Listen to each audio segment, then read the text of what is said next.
Let's go. When you search about vector image in Illustrator, You see, everyone tells you how to make vector, but never tells you the shortcut in Illustrator. you see how much time take this to make vector image. So I tells you the shortcut. Let's go.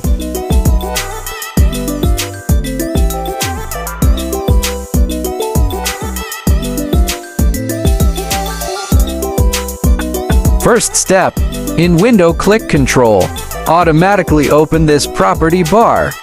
Second step, click image trace.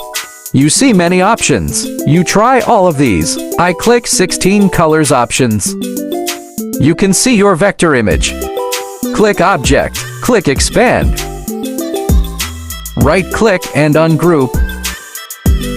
You can change every single detail. I click logo.